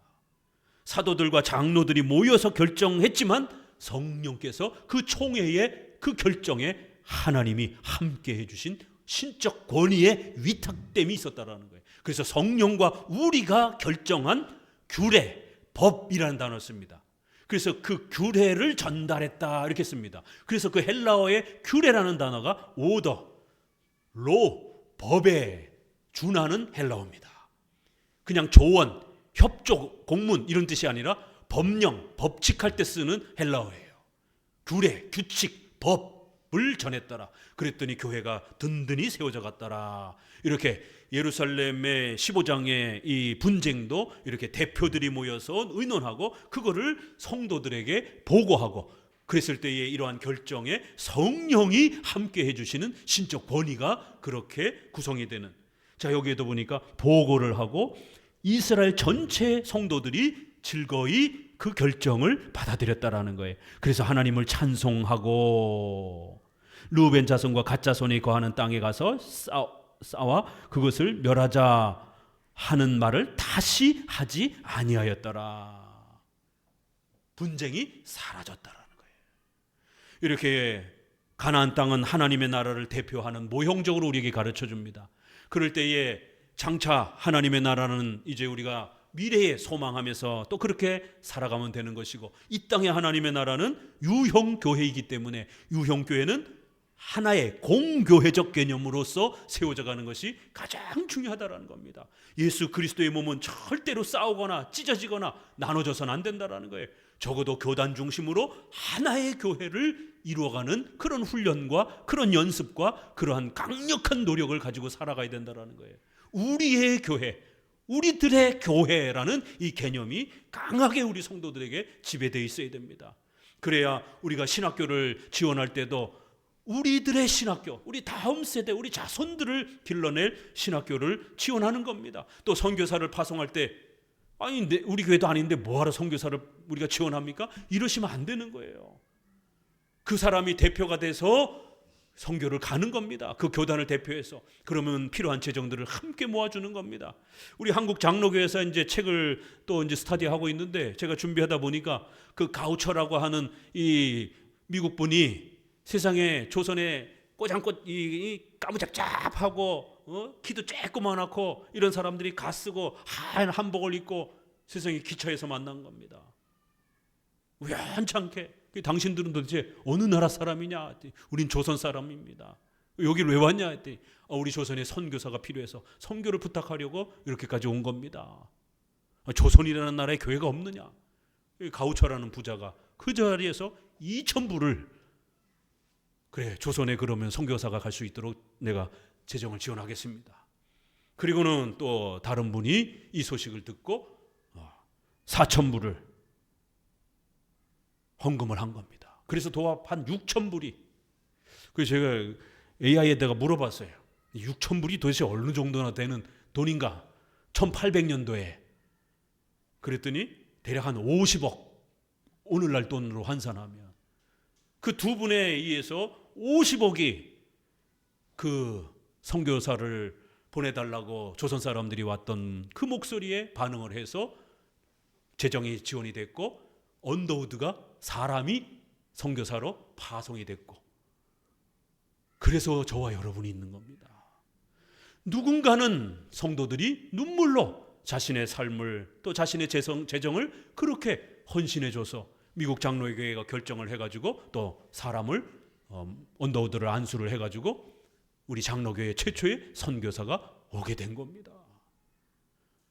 그 미국의 공교회가 조선에 선교사를 파송하는 것, 조선의 재정을 지원하는 것을 계속 무시했더라면 어떤 일이 벌어졌겠습니까? 여전히 우리는 지금도 제사 지내고 있었을 것입니다. 무당 굿하는 데 가가지고 부적사하러 돌아다니고, 여자들은 절대로 교육도 받지도 못하고 어디 여자가 교육을 받느냐라고 가부장적인 남존여비에 이렇게 물들어가지고 밥상도 같이 밥 못 먹고 이런 유교적 문화에서 살았을 것입니다. 공교회적 이러한 신앙 자세가 얼마나 중요한 것인가를 이렇게 가나안 땅 하나님의 나라가 어떻게 이 땅에서 유지되어져야 되는지에 대한 중요한 원칙을 분쟁과 관련해서도 또 교회를 세워가는 모습에서도 공교회적 모습으로 이렇게 마지막 소개를 합니다. 자, 그리고는 이제 23장, 24장은 하나님을 사랑하고 말씀을 의지하며 살으라라고 간곡히 다시 한번 부탁을 하는 겁니다. 6절, 23장 6절. 그러므로 너희는 크게 힘써 모세의 율법책에 기록된 것을 다 지켜 행하라. 그것을 떠나 좌로나 우로나 치우치지 말라. 너희 중에 남아있는 이 나라들 중에 가지 말라. 그 신들의 이름을 부르지 말라. 그것을 가리켜 맹세하지 말라. 또 그것을 섬겨서 그것에 절하지 말라. 오직 너희 하나님 여호와를 친근히 하기를 오늘날까지 행한 것 같이 하라. 혼합주의, 이러한 종교다원주의 이런 데 빠지지 말고 오직 유일신 신앙을 가지고 하나님만 의지하면서 오직 그 율법책에 기록된 그 하나님의 말씀만 붙잡고 살아가라는 것이에요. 왜냐하면 14절에 보라 나는 오늘날 온 세상이 가는 길로 가려니와 너희 하나님 여호와께서 너희에 대하여 말씀하신 모든 선한 일이 하나도 틀리지 아니하고 다 너희에게 응하여 그 중에 하나도 어김이 없음을 너희 모든 사람의 마음과 뜻에 아는 바라. 너희 하나님 여호와께서 너희에게 말씀하신 모든 선한 일이 너희에게 임한 것 같이 여호와께서 모든 불길한 일도 너희에게 임하게 하사 너희 하나님 여호와께서 너희에게 주신 이 아름다운 땅에서 너희를 멸절하기까지 하실 것이라. 약속을 잘 지키면 하나님이 천대까지 너희들을 지켜주실 것이고, 만약 너희들이 말씀을 무시하고 하나님을 버리면 벌을 받을 것이다라는 거예요. 하나님의 말씀은 약속한 대로 반드시 성취된다라는 겁니다. 한 번도 어김없이 전부 다 모든 선한 일이 하나도 틀리지 아니하고 다 너희에게 응했다라는 거예요. 그러니 하나님 말씀 붙잡고 이제 오래도록 살으라는 거예요. 나는 죽지만 너희들은 이 말씀 붙잡고 살으라는 거예요. 그래서 24장에는 세겜으로 백성들을 부릅니다. 여호수아서에는 세 개 언약이 있다 그랬죠. 언약식이 첫 번째 강을 건너오면서 길갈에다가 첫 번째 돌무더기를 세워놓고 하나님 말씀 중심으로 살아야 된다라고 하면서 거기다 표시를 해놓습니다. 길갈 언약. 그 다음에 저주와 또 복을 선언하는 에발산에서는 저주가 선언이 되는 거예요. 그림신산에서는 복이 선언이 되는 겁니다. 외우셔야 돼요. 저도 하도 안 외워져가지고 애를 낳을 때는 얼마나 고통스럽습니까? 죽을 것 같잖아요. 애 발산이 뭐 억지로라도 좀 외우세요. 에발산에서는 저주가 선언이 되고 그림심산에서는 이렇게 복이 선언이 되는 양쪽 편에 서가지고 하나님 말씀대로 살면 복을 받고 하나님 말씀 무시하면 죽을 것이다라는 거예요. 오직 하나님 말씀만 붙잡고 살으라는 거예요. 에발산 언약, 그리고 마지막 여호수아가 죽기 직전에 세겜 언약. 이 세겜에서 다시 한번 언약식을 맺습니다. 장로들을 부르고 대표들을 부르고 여전히 장로 정치잖아요. 자, 그리고는 이제 3절 같이 읽어봅니다. 내가 너희 조상 아브라함을 강 저편에서 그 씨를 번성케 하려고 그에게 이삭을 주었고 이삭에게는 야곱과 에서를 주었으며 에서에게는 세일산을 소유로 주었으나 야곱과 그 자손을 애굽으로 내려갔으므로. 지금까지 있었던 창세기부터 아브라함과 지금까지 출애굽의 모든 역사를 성경을 한마디로 딱 요약을 다시 합니다. 성경 전체 내용이죠. 우리가 배우고 있는 구약에서는 요 정도 하나님의 거룩한 구원의 역사를 다시 한번 이렇게 소개하는 겁니다. 하나님이 너희를 택했고 너희를 애굽에서 구해 주셨고 너희를 하나님의 백성으로 세웠고 이제 가나안 땅에 이 천국의 모형이 되는 가나안 땅을 너희에게 줬다라는 거예요. 14절 같이 읽어봅니다. 그러므로 이제는 여호와를 경외하며 성실과 진정으로 그를 섬길 것이라. 너희의 열조가 강 저편과 애굽에서 섬기던 신들을 제하여 버리고 여호와만 섬기라. 만일 여호와를 섬기는 것이 너희에게 좋지 않게 보이거든 너희 열조가 강 저편에 섬기던 신이든지 혹 너희의 거하는 땅 아모리 사람의 신이든지 너희 섬길 자를 오늘 택하라. 오직 나와 내 집은 여호와를 섬기리라. 둘 중에 하나 선택하라는 거예요. 이쪽 저쪽 짬뽕해가지고 혼합해가지고 최근에 WCC, WEA 타종교에도 구원이 있는 것처럼 타종교하고도 잘 지내자라고 하는 이러한 종교 혼합주의를 한국교회가 여전히 갈팡질팡하고 있습니다. 또 NCCK를 중심으로 해서 속해 있는 많은 교파와 목회자들이 사회정의, 인권, 경제평등, 남북통일 이런 소리나 부르짖고 있고, 죄사함과 천국과 지옥 이런 얘기들은 하지 않고, 공교회, 하나의 공교회 이런 건 안 가르치고 사회정의 이런 목소리나 내고 있습니다. 그건 복음이 아닙니다. 이쪽 저쪽 섞어가지고 그렇게 섬기면 안 된다라는 거예요. 오직 여호와만 섬기고 오직 예수 그리스도만이 우리의 유일한 구원자고, 죄사함 받는 이신칭이 하나의 공교회, 이런 복음을 붙잡고 살으라는 겁니다. 자, 19절 여호수아가 백성에게 이르되 너희가 여호와를 능히 섬기지 못할 것은 그는 거룩하신 하나님이시여 질투하는 하나님이시니 너희 허물과 죄를 사하지 아니하실 것임이라. 하나님은 질투하는 하나님이라는 거예요. 하나님으로 하여금 질투를 유발하게 하면 너희도 죽는다라는 거예요. 다른 신과 하나님을 겸해가지고 이렇게 섬기게 되면 하나님의 질투를 유발하게 되기 때문에 조심하라는 겁니다. 그런 방식으로는 하나님을 섬기는 게 아니라는 거예요. 20절 만일 너희가 여호와를 버리고 이방 신들을 섬기면 너희에게 복을 내리신 후에라도 돌이켜 너희에게 화를 내리시고 너희를 멸하시리라. 어떻게 할 거냐? 결정하라는 거예요. 그러자 21절에 백성들이 여호와를 섬기겠습니다. 22절 여호수아가 백성에게 이르되 너희가 여호와를 택하고 그를 섬기리라 하였으니 스스로 증인이 되었느니라. 그들이 가로되 우리가 증인이 되었나이다. 이제 오직 하나님만을 섬기겠습니다. 이렇게 고백을 합니다. 25절 같이 읽습니다. 그날에 여호수아가 세겜에서 백성으로 더불어 언약을 세우고 그들을 위하여 율법과 법도를 베풀었더라. 여호수아가 이 모든 말씀을 하나님의 율법책에 기록하고 큰 돌을 취하여 거기 여호와의 성소 곁에 있는 상수리 나무 아래 세우고 모든 백성에게 이르되 보라 이 돌이 우리에게 증거가 되리니 이는 여호와께서 우리에게 하신 모든 말씀을 이 돌이 들었습니다. 그런즉 너희 하나님을 배반치 않게 하도록 이 돌이 증거가 되리라 하고 백성을 보내어 각기 기업으로 돌아가게 하였더라.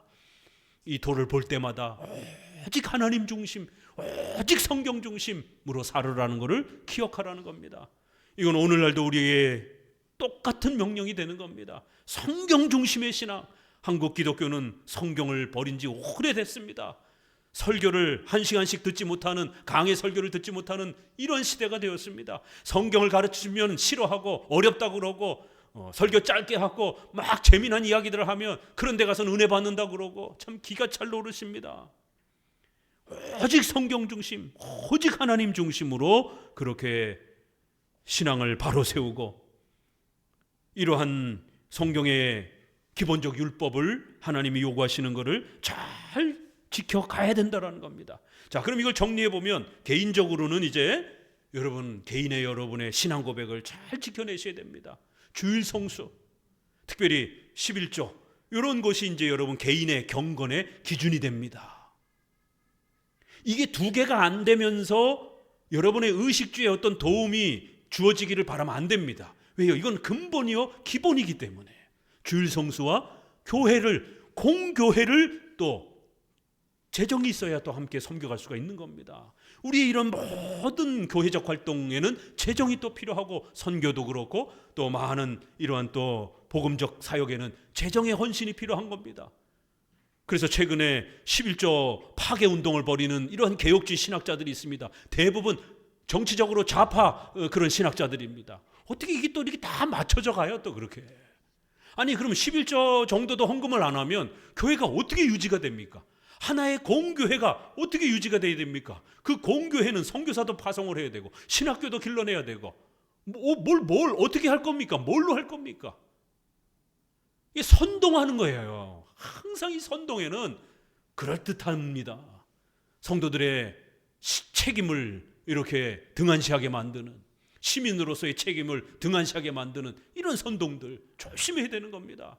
주일 성수와 교회 공교회가 유지될 수 있도록 이렇게 공교회 복음적 사역을 위해서는 성도들의 재정이 또 필요한 겁니다. 개인적인 이러한 모습, 또 두 번째는 교회의 공교회적 모습, 노회, 총회, 신학교 이러한 공교회적 그러한 질서 체계를 또 교회는 잘 잡아가야 됩니다. 교회적 법의 질서, 총회의 법, 질서 이런 것들을 또 존중하면서 목회자 마음대로 함부로 행하면 안 되고 적어도 장로 교회 법에 따라서 교회를 잘 세워가는 이런 공교회적 구축을 필요로 합니다. 세 번째, 이러한 것들이 강력하게 이제 구축이 되면 힘이 생기는 겁니다. 성도 개인은 힘이 없지만 총회의 교단은 힘이 있는 겁니다. 그 아래에 어마어마한 교회들과 성도들이 있기 때문에. 그래서 대사회와 대국가에 대해서, 교회를 핍박하는 문제들에 대해서, 교회를 핍박하는 악법들에 대해서 강력한 사회적 저항과 또 기독교적 윤리에 대해서 목소리를 낼 수 있는 또 이러한 귀한 일들을 감당할 수 있는 것입니다. 이러한 적어도 우리가 여호수아를 끝내면서 말씀 중심으로, 하나님 중심으로 살아가야 된다라고 하는 이 강력한 하나님의 명령에는 적어도 이러한 세 가지 명령이 따라붙어야 되는 거예요. 개인의 경건, 교회의 공교회적 질서, 그리고는 이 힘을 가지고 그 사회의 빛과 소금의 역할을 행하면서 악은 악이다라고 책망하고 선을 향해서 강력하게 도전을 해야 하는 교회적 사명. 이러한 부분들이 결국 이 땅의 하나님의 나라인 유형교회가 감당해야 되는 것입니다. 그래서 이제 여러분에게 좀 마지막으로 저도 여호수아가 세계 언약을 통해서 언약으로 초대를 하는 겁니다. 함께 거룩한 신앙의 결단과 고백으로 성도들을 초대하는 것이에요. 신앙 핵심에 대한 부분들은 지금까지 말씀드렸다라면 적용면에 있어서 적어도 우리 한마음교회에 이제 나아가고자 하는 또 우리의 사명과 관련해서 또 우리 성도들에게 개별적으로 좀 적용을 드리자라면, 저희가 100명이 기본 자립에 대한 숫자입니다. 적어도 아껴 쓰면 한 100명 정도 되면 교회 운영비와 이런 기초적인 부분에 있어서의 교회가 자립될 수 있는 형편이 세워져 갑니다.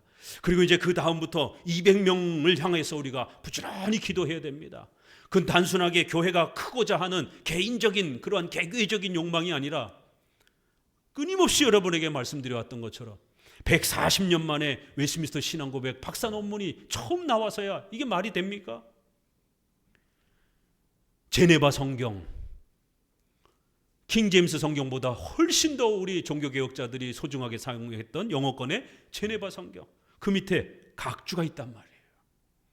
성경 본문도 소중하지만 칼빈의 제자들이 번역한 제네바 성경, 그리고 또 하나 있습니다. 웨스트민스터 총회에 참석했던 신학자들이 킹제임스 성경을 기본으로 해서 주석 성경을 만들었어요.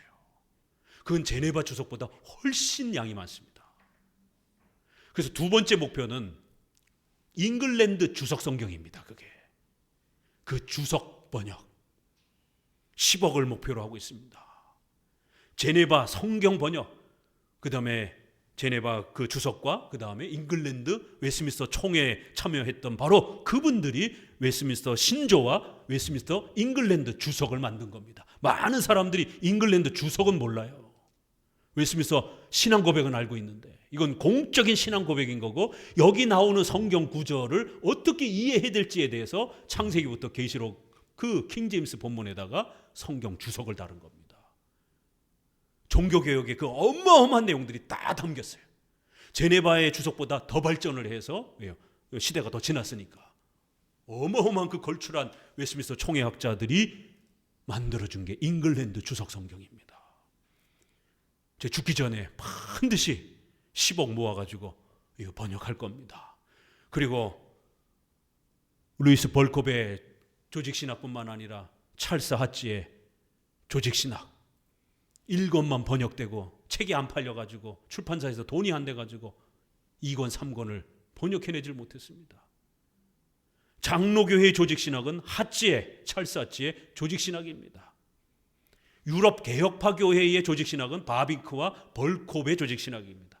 물론 다 같은 거지만 북장로교회의 명실상부 장로교 프린스턴 신학교회의 장로교 신학의 조직신학책은 한국교회 140년이 됐는데도 번역을 못하고 있습니다.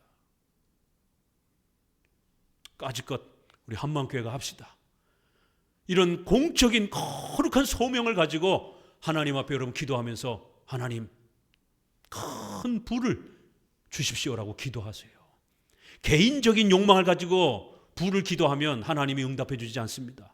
그러나 반드시 공익적인 공교회적인 목적을 가지고 여러분 하나님 앞에 기도하면 하나님이 들어 쓰십니다. 여러분 가우처 이름이나 기억합니까? 아무도 몰라요. 그래도 하나님만 아시는 겁니다. 그 가우처가 2,000부를 조선 선교를 위해서 처음 내놨기 때문에 저와 여러분이 존재한다는 겁니다. 이런 어마어마한 일이 성도들의 또 그런 헌신을 통해서 일어나는 겁니다. 록펠러 많이 욕들을 하지만 그래도 그의 생애 후반기에는 어마어마한 돈을 통해서 그 벌었던 돈을 통해 가지고 교회를 수도 없이 섬겼습니다. 하나님 앞에 재정을 위해서 기도하셔요. 그릇이 안 돼서 하나님이 돈을 안 부어주는 거지, 하나님이 돈이 없어서 여러분들에게 돈을 안 부어주겠습니까? 뭔가 이유가 있는 거예요. 왜 성도들이 가난의 이 어려움에서 벗어나질 못합니까? 그릇이 아직 안 되기 때문에 그런 거예요. 공교회적인 공익적 목적을 가지고 이런 목회자가 함께 나누는 우리 개교회 부흥만을 위한 게 아닙니다. 우리 한국 장로교회를 살리기 위해서. 그래서 저는 최종적으로 마지막엔 조그맣게라도 신학교를 운영할 겁니다.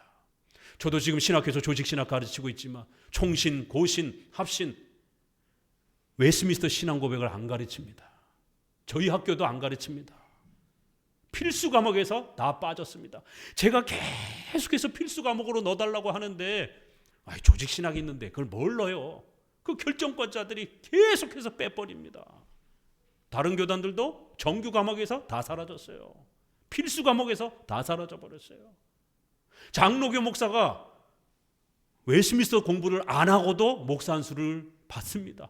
기독교 강요를 한 번 읽지도 않고 장로교 목사가 되는, 이게 현실입니다. 자유주의 목사 신학자들이 버젓이 보수교단에 와서 가르칩니다. 다 무너졌어요. 안 돼요. 정말 우리 장로교 신학을 사랑하는 분들을 모아서 최소한 월 200~300씩이라도 드리면서 와서 강의해달라고 그러면 오실 수 있는 분들이 꽤 있습니다. 그래봐야 한 분 재정 섬기면 한 300씩 하면 한 3천이면 됩니다. 한 5분 3, 5, 15, 1억 5천. 학생들 장학금 생활비 최소한 한 200 정도 주면 이쪽 1억 5천, 이쪽 1억 5천, 한 5명에서 10명 3억이면 1년에 3억이면 여러분 우리의 자손들에게 제네바 성경, 잉글랜드 주석, 칼빈의 주석을 가지고 우리의 자손들이 장로교를 배울 수 있는 새로운 종교개혁의 씨앗을 얻을 수 있습니다.